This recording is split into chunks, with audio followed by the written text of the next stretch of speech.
Hello friends, कशा आहात? भारतात अशा अनेक स्त्रिया आहेत की ज्या स्वतःच्या आरोग्याकडे, प्रकृतीकडे, स्वतःकडे काहीच लक्ष देत नाही.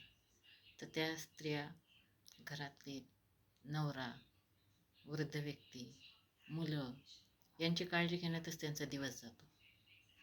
तर त्यांनी स्वतःकडं पण थोडं लक्ष द्यायला पाहिजे. स्वतःच्या जेवणाच्या वेळा वगैरे पाळल्या पाहिजे आणि ताजं अन्न खाल्लं पाहिजे.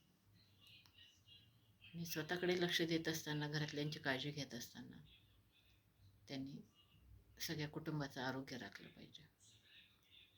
आणि दुसरी एक गोष्ट सांगायची, त्या वर्तमान काळात जगत नाहीत, वर्तमान काळात जगायला पाहिजे. भूतकाळ आणि भविष्यकाळाचा जास्त विचार करतात. भूतकाळात घडलेल्या घटना पुन्हा पुन्हा उजळत राहतात, पुन्हा पुन्हा उगाळत राहतात. तसं करता कामा नये. कधी कोणी काही बोललेलं असतं तर तेच परत परत आठवून त्याचा मनाला त्रास होतो. निष्पन्न तर काहीच होत नाही. ते करता कामा नये. आणि भविष्यकाळाची चिंता करून काय होणार आहे? काहीच होत नाही. मुलं शिकायचं आपलं आपलं शिकते, घरदार काय व्हायचं होते आणि काळजी करून ते गोष्टी काहीच आपण त्याला करू शकत नाही, थांबवू शकत नाही किंवा काही करू शकत नाही. ते करता कामा नये. आणि स्त्रीनं आनंदी राहिलं पाहिजे. घरातली स्त्री जर आनंदी राहिली तर पूर्ण कुटुंब आनंदी राहील. एवढं तुम्हाला सांगणं.